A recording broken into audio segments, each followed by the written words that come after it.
कि पूरी दुनिया पागल है, सब लोग इसमें पागल ही हैं। किस तरह के पागल लोग होते हैं?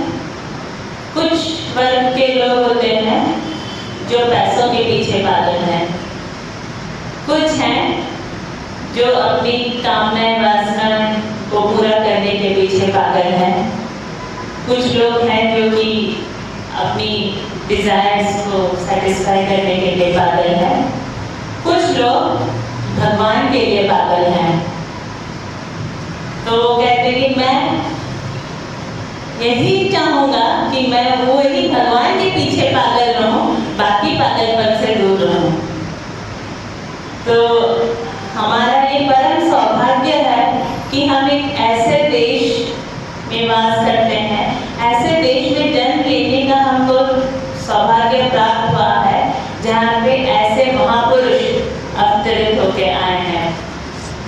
जैसे स्वामी विवेकानंद, श्री अरविंद, दोनों रहे हैं। बहुत पहले से ये उन्होंने घोषणा कर दी है कि भारत बनेगा विश्व का आध्यात्मिक गुरु। तो ये हमारे लिए और एक गौरव की बात है कि हम एक ऐसा देश के वासी हैं जो कि भविष्य में पूरे विश्व का नेतृत्व लेगा। परंतु अभी जब हम उसके वर्तमान समय में देखते हैं तो बाहर के जितने भी देश हैं उनमें एक संशय आता है, संदेह आता है और भारत को बहुत ही नीची नजरों से देखते आ रहे हैं। देखा जाए तो भारत की जो गिनती है वो सबसे गरीब देशों में से एक गिना जाता है और उनका ये भी मानना है कि ऐसे देश है जहाँ के देशवासियों की सोच बहुत ही संकीर्ण है। धर्म के नाम पे, धर्म पे ही वो उनका सोच संकीर्ण होते जा रहा है, कुछ नया सोच ही नहीं पाते हैं। ऐसे है भारत की छवि अन्य देशों के पास सामने। परंतु श्री अरविंद कहते हैं इन सब के बावजूद भारत ही वही एक देश है जो कि ये सब शायद हमको ऐसा दिख रहा है, अगर हाँ ये सच है। अभी देखें तो हर क्षेत्र में, चाहे शिक्षा हो, चाहे टेक्नोलॉजी हो, हर क्षेत्र में लगता है कि बाकी सारे देश हमसे बहुत आगे हैं। पर श्री अरविंद कहते हैं कि ये एक ऐसा चीज, एक ऐसा पहलू है क्योंकि भारत ही एक ऐसा देश है जिसमें पूरे विश्व का भविष्य छिपा हुआ, भविष्य की चाबी उसमें छिपी हुई है। तो उनका एक बहुत ही सुंदर पंक्ति मैं पढ़ना चाहूंगी। श्री अरविंद कहते हैं कि भारत इतना सब होने के बावजूद भारत में ही विश्व का भविष्य की कुंजी छिपी हुई है, क्योंकि भारत ही एकमात्र ऐसा राष्ट्र है जो अपने हिमालय की गुफाओं के अंधेरे में, बनारस के चमकदार घाटों पर, अपने अनगिनत योगियों के दिलों में, या यहाँ तक कि अपने सामान्य लोगों के दिमाग में ग्रह के विकास, उसका भविष्य और उसकी आशा की कुंजी को बरकरार रखता है। ये है भारत की पहचान। सेन कहते हैं कि आज तक विवर्तन प्रक्रिया में जितना भी सत्य की ओर हम जाते गए हैं, पूरा दुनिया सत्य की ओर जब जाते गया है, उसमें सबसे बड़ी भूमिका भारत का ही रहा है। क्योंकि हर एक युग चक्र में भगवान एक एक देश को चुनते हैं जो कि पूरे कार्य को आगे बढ़ाएगा। और इस युग चक्र में श्री अरविंद कहते हैं कि वो भारत ही वो देश है जिसको चुना गया है, क्योंकि यहाँ पे जितने भी हम अवतार मुनि ऋषि वो भारत को ही चुने हैं, यहीं पे जन्म लिए हैं। क्योंकि आगे की जो यात्रा है, मानस से हम अभी पशु से मनुष्य हुए हैं, मनुष्य से, जैसे भाई साहब बता रहे थे, मनुष्य से आगे की यात्रा, अतिमानव की ओर जो यात्रा है, उसमें भी सबसे पहले भारत ही नेतृत्व देगा।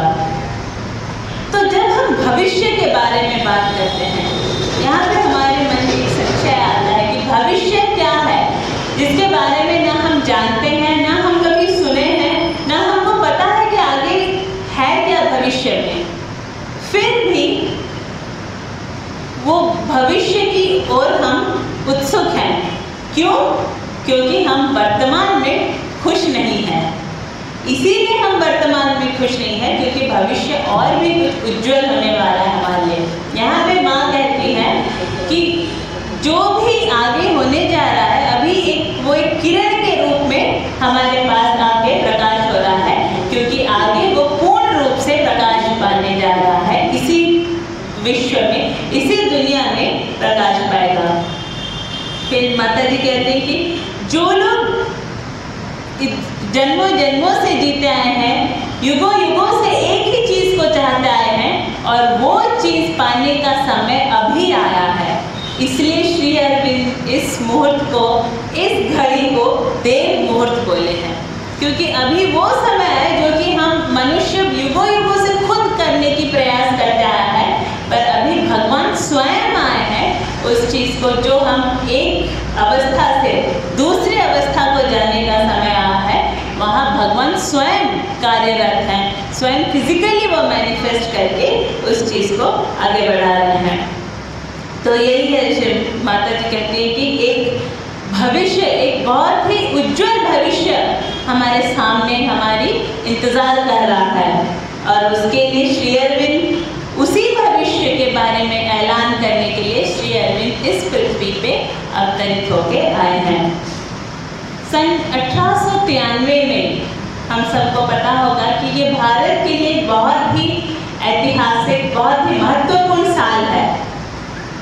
क्या कोई बता सकते हैं क्या हुआ था तभी? जी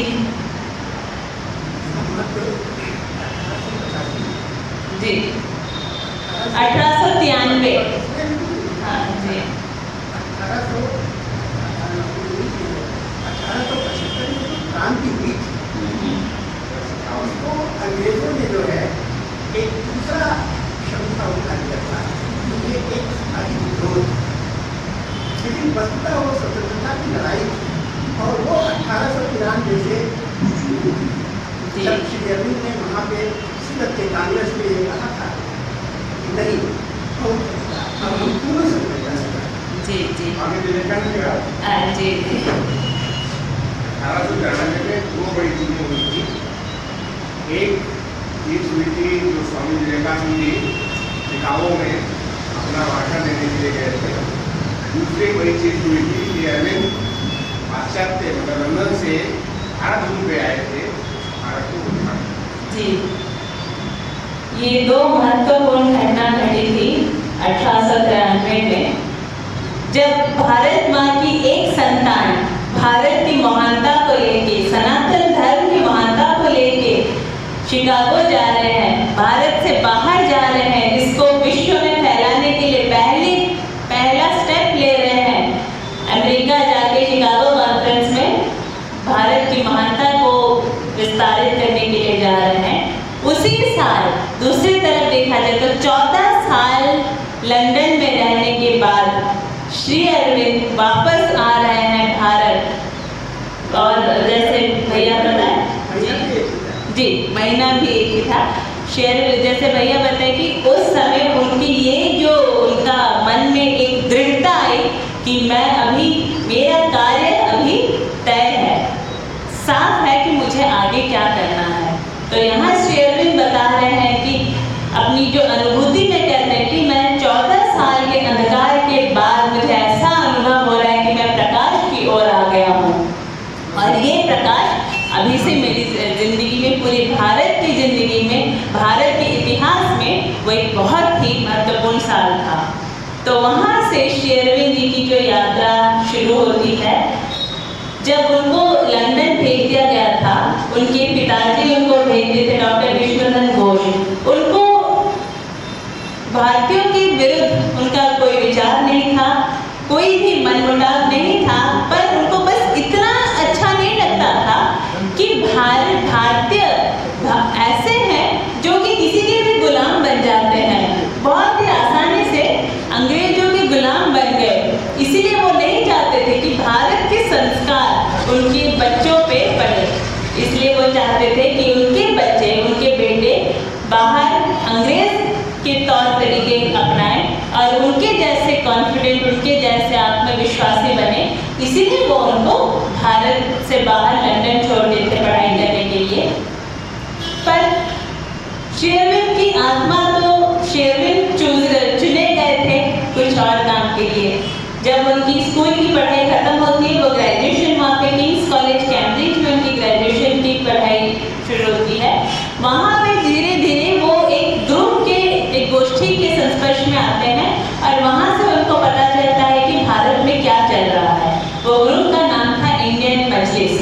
जब उनको धीरे धीरे पता चला कि उनकी जो मातृभूमि है उस पर क्या बीत रही है, तो उनके मन में एक दृढ़ता आने लगी कि मुझे वापस मातृभूमि ही जाना है। जब वो सेकेंड ईयर में थे ग्रेजुएशन के, तब उनको इंडियन सिविल सर्विस की परीक्षा वो दिए थे। वहाँ पे सारे पेपर, सारे राउंड में वो सफल हो गए थे, परंतु बस आखिरी एक राउंड बचा था, वो था घुड़सवारी का राउंड। पर उनको जब उनके मन में विचार आता है कि अगर मैं वापस चला भी गया, इस ICS की परीक्षा में मैं उत्तीर्ण हो भी जाता हूँ और एक बड़ा अफसर बन भी गया, तो मुझे किसके अधीन काम करना पड़ेगा? उन्हीं के अधीन मैं काम करूँगा जो इस मेरे मातृभूमि पे कब्जा करके रहे हैं। तो इसलिए उन्होंने वो घुड़सवारी का परीक्षा नहीं दी और इसलिए सफल नहीं हो पाए। फिर वापस जब वो भारत आते हैं, वहाँ पे उनका बड़ौदा कॉलेज में वो एक प्रोफेसर के तौर पे ज्वाइन करते हैं और उनकी जो लड़ाई वहाँ से ऐसे आर्टिकल्स को लिखना शुरू करते हैं जिसको कि पढ़ के अंग्रेज क्या, जो देश के युवा ऐसे प्रभावित होते थे कि उनका एक लेखनी से, उनके एक भाषण से हजार युवक निकल आते थे इस आंदोलन में शामिल होने के लिए। ये देख के अंग्रेजों के अंदर एक डर सा, भय सा पैदा हो गया और हर तरह की कोशिश करने लगे कि कैसे शेरविन को इस आंदोलन में भाग लेने से रोका जाए। उनके एक पत्र के माध्यम से ही हम जान पाएंगे कि उनका जो लेखनी में कितनी शक्ति थी और किस तरीके का लेख लिखते थे। जब शेरविन इस आंदोलन में शामिल थे, तब उनकी पत्नी, वो हमेशा दूर ही रहे हैं अपनी पत्नी से, इसलिए वो अपनी पत्नी को एक चिट्ठी लिखते हैं। उसमें वो लिखते हैं, जैसे हम शुरू किए थे, स्वामी विवेकानंद अपने आप को पागल कहते हैं, ठीक उसी तरह शेरविन भी बोलते हैं कि तुम एक पागल इंसान से शादी की हो। मेरे 3 पागलपन हैं। पहला पागलपन यह है कि मेरा यह मानना है कि सारी दुनिया के जितना भी धन संपत्ति है सब भगवान के हैं और हमको जितना मिल रहा है, जिसको हम सोचते हैं कि हमने उसको उपार्जित किया है, ये हमारा रोजगार है, ये सब भगवान के जो हिस्से हैं उसमें से थोड़ा कुछ वो हमको दे रहे हैं अपनी जीविका चलाने के लिए। पर अगर मैं अपनी आवश्यकता से 1 पैसा भी अधिक खर्च करता हूँ, इसका मतलब मैं एक चोर हूँ। भगवान का जितना हमको वो दे रहे हैं, उससे जितना एक्स्ट्रा होता है उसको भगवान के पास या भगवान के काम में ही वापस जाना चाहिए, क्योंकि उससे 1 पैसा भी अधिक अगर हम अपने ऐशो आराम पे खर्च करते हैं जो कि हमारी आवश्यकता नहीं है, इसका मतलब हम एक चोर हैं। इससे हम यह कल्पना कर सकते हैं कि हम दिन में कितनी चोरियां करते हैं, कितनी चोरी करते हैं, पर हमको उसके बारे में एहसास ही नहीं है। दूसरा पागलपन शेरविन कहते हैं कि आज तक लोग धर्म के नाम पे, भगवान के नाम पे, पूजा के नाम पे बहुत कुछ करते हैं, व्रत, उपवास, आराधना सब करते हैं, परंतु इसका मुझे कोई लॉजिक नहीं दिखता है। मुझे अभी तक इसके पीछे का कोई कारण ही नजर नहीं आया है। क्यों? क्योंकि मेरा यह मानना है कि अगर भगवान सच में हैं तो मैं उनको साक्षात दर्शन करना चाहता हूँ। ये था उनका दूसरा पागलपन। तीसरा शेरविन कहते हैं, आज तक अगर हमसे पूछा जाए देश बोलने से, देश हमारे लिए एक भूखंड, एक जड़ भूमि, नदी, पहाड़, पर्वत, यही सब है, पर मेरे लिए मेरा देश मेरी माँ है। और जब कोई संतान देखे कि उसकी माँ की छाती पे कोई राक्षस बैठ के उसका रक्तपान कर रहा हो, तो क्या वो उसको सह सकता है? तो इसीलिए जब तक मैं अपनी माँ को इन राक्षसों की चंगुल से आज़ादी नहीं दिलवाता, तब तक मैं चैन से नहीं रह पाऊंगा। और शेरविन जब कहते थे कि भारत उनकी माँ है, वो ये भी उन्होंने कहा है कि माँ है और मैं उसको जीवित रूप में देख रहा हूँ, क्योंकि वो शक्ति है जो कि अपने संतानों को, पूरे विश्व को समा के रखी है और उसमें मोक्ष वो एक दिन सच में अपनी भौतिक रूप में प्रकाश पाएगी। तो ये था श्री अरविंद का भारत के लिए उनका जो अनुभव। वहाँ से फिर जब ऐसे ही उनकी सोच के साथ, ऐसे विचारों के साथ वो बहुत सारे बहुत काम को आगे बढ़ाए।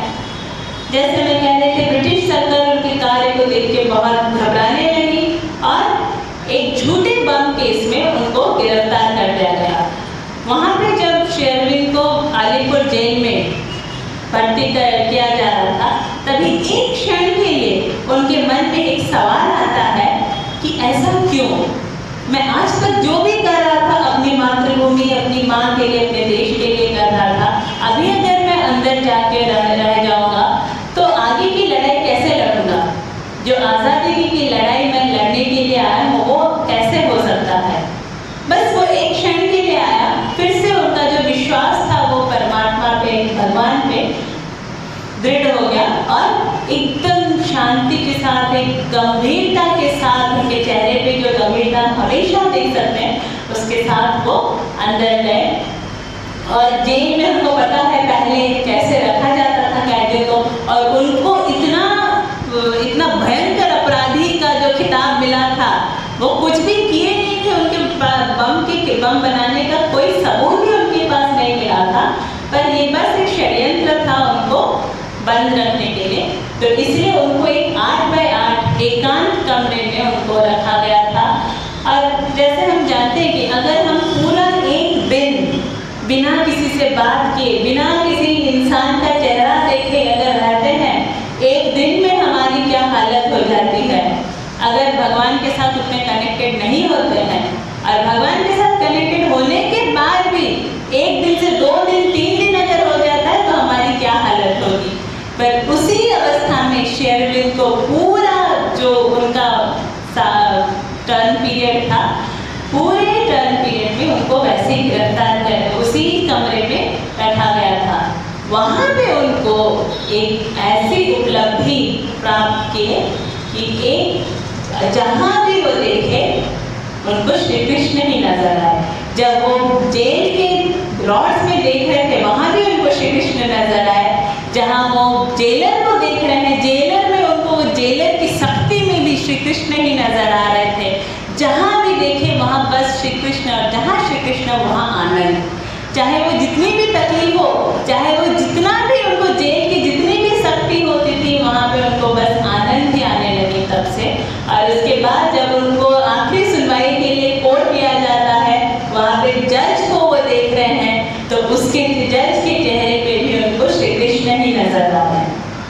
उसके बाद उनके खिलाफ कोई सबूत ना मिलने के कारण उनको वहाँ से रिहा कर दिया गया। जब वो जेल से बाहर आ रहे थे, तभी उनको एक आदेश आता था, अंतर से आदेश आया कि भारत, अब तुम कहाँ जा रहे हो? उसी लड़ाई लड़ने के लिए जा रहे हो जिसके लिए ऑलरेडी बहुत लोग आ चुके हैं आगे। अरे आज़ादी की लड़ाई के लिए तो बहुत सारी गोष्ठियाँ ऑलरेडी फॉर्म हो चुकी हैं, बहुत नौजवान आगे आ चुके हैं। अभी तुम्हारा वहाँ कोई काम नहीं है, क्योंकि भारत आज़ाद होकर ही रहेगा, ये तय है। अभी समय आया है पूरे विश्व की आज़ादी के लिए। मानव जिस अवस्था में है, उस अवस्था से उसकी आज़ादी के लिए अभी समय आ गया है। इसलिए तब वहाँ से श्री अरविंद को अंतर की आदेश आती है, यहाँ से चंदन नगर जाओ, फिर चंदन नगर से पौंडीचेरी। 1910 में श्री अरविंद की पौंडीचेरी की यात्रा शुरू होती है, और 4 अप्रैल 1910 में श्री अरविंद पौंडीचेरी में पहुँचते हैं। वहाँ से उनकी साधना शुरू होती है उस सत्य के लिए जो इस युग की मांग है, उस सत्य के लिए जो अभी पूरे मनुष्य का भविष्य है, उसका लक्ष्य है। श्री अरविंद बोल रहे हैं कि जो चीज के लिए मुनि ऋषि कब से तपस्या करते आ रहे हैं, पर अभी तक वो उसको साध नहीं पाए हैं, वो उसका उपाय अभी आने का समय आ गया है। एक कहानी याद आती है, हम सब सुने होंगे अत्रि मुनि के बारे में। अत्रि मुनि इतनी तपस्या, इतने सिद्ध थे कि उनको एक ऐसा शक्ति मिला था कि वो जिस चीज के बारे में सोचेंगे वो तुरंत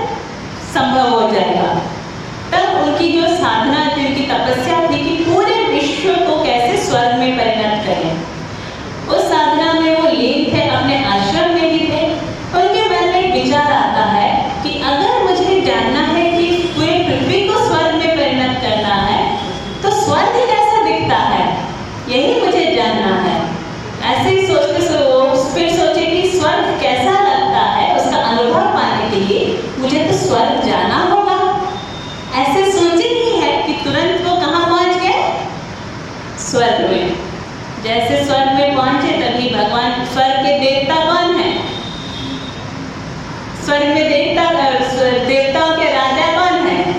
इंद्र।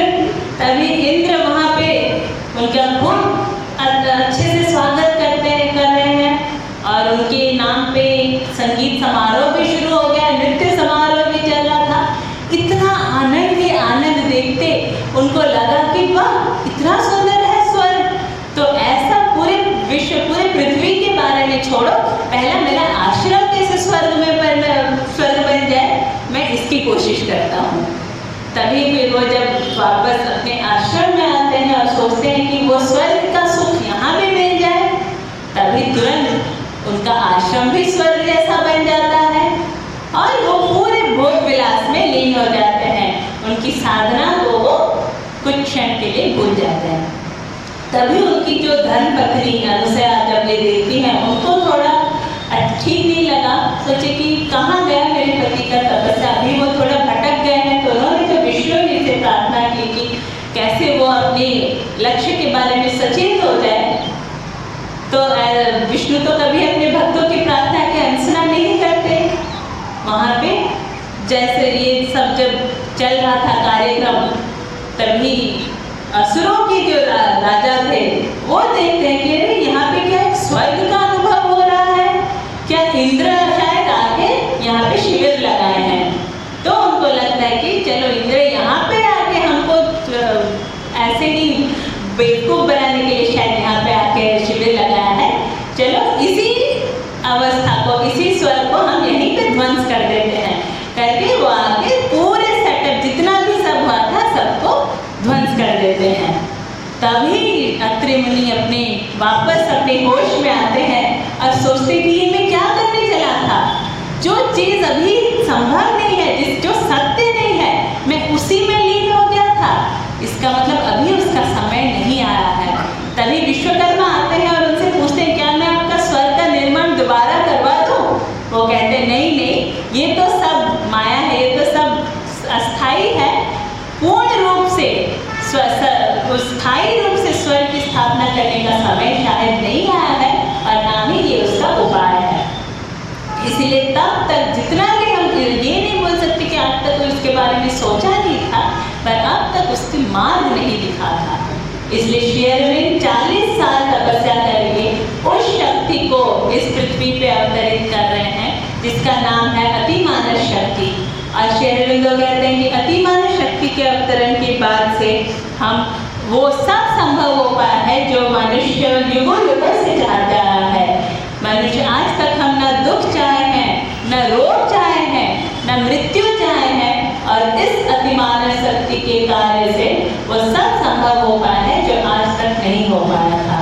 इसलिए जितना हम उसके बारे में सचेत हों, जितना हम उस शक्ति के पास अपने आप को समर्पित कर पाए, उतनी ही जल्दी यह कार्य संपन्न हो सकता है और उस नूतन भविष्य की ओर हम आगे बढ़ सकते हैं। यही था, इसी चीज को समझाते हुए विस्तार से श्री अरविंद 36 खंड लिखे हैं और इन सब बुक्स में अगर हमको ऐसा देखा जाए तो लगेगा कि सब सेम चीज ही लिखा है, पर जितना हम गहराई में जाएंगे उतना ही नए नए चीज उद्घाटित होते जाएंगे और हम जिस सत्य के लिए हमारा जन्म हुआ है, इंसान का जन्म मिला है, हमको मनुष्य का जन्म मिला है, उस सत्य की ओर हम आगे अग्रसर होते जाएंगे। यही था श्री अरविंद का आने का उद्देश्य। और उनके साइड बाजू में जिनको हम देख रहे हैं वो है श्री माँ। श्री माँ का आने का उद्देश्य भी वही था। और वो जब 1914 में श्री माँ पहली बार श्री अरविंद को भौतिक रूप में उनको साक्षात करती हैं और जब पहली बार उनको मिलती हैं, वो उनके सामने ऐसे समर्पित प्रणाम करती है, साष्टांग प्रणाम करती है, जिसके बाद श्री अरविंद कहते हैं कि इतना पूर्ण समर्पण मैंने आज तक नहीं देखा है। तो यही जो राधा का कृष्ण के पास जो समर्पण बोल सकते हैं, तो ये वैसा ही समर्पण है जो कि इन मनुष्य को भगवान के पास करना चाहिए। तो वहाँ से शुरू होता है श्री अरविंद और श्री माँ का कार्य। और सन 1950 दिसंबर 5 में श्री अरविंद अपने शरीर को त्याग करके सूक्ष्म में काम करने में कार्यरत हैं और उनका शरीर को 4 दिन तक वैसे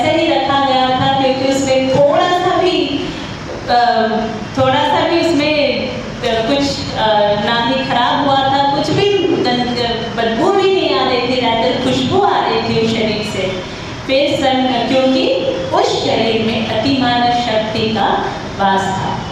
फिर माता जी 4 दिन बाद माता जी उस शक्ति को अपने शरीर में धारण कर लेती हैं। उसके बाद दिसंबर 9 में श्री अरविंद जी की शरीर को समाधि दिया जाता है। फिर सन 1956 फरवरी 29 में माता जी जो शक्ति को अपने शरीर में धारण की थी, उस शक्ति को वो पूरे पृथ्वी में विस्तारित करवाती हैं, क्योंकि उनको लगता है कि तब समय आ गया था कि ये शक्ति अब पूरी पृथ्वी में कार्यरत है। इसलिए माता जी कहती कि अब वो दिन दूर नहीं कि जिस दिन पूरा एकदम अज्ञानी, अंधा और जितना भी अज्ञानी हो वो भी इस शक्ति को महसूस कर पाएगा, क्योंकि ये उतना ही सत्य है जितने की सूरज की किरणें अभी हमको, जब उसकी ताप जितना हमको महसूस हो रहा है वैसा ही महसूस हो पाएगा अगर हम थोड़ा सा सचेत हो।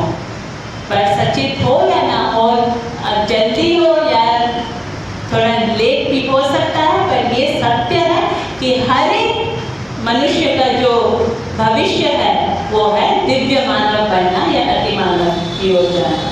यही था श्री अरविंद के इस पृथ्वी पे आने का उद्देश्य। तो आज इतना ही कहना चाहूँगी। धन्यवाद।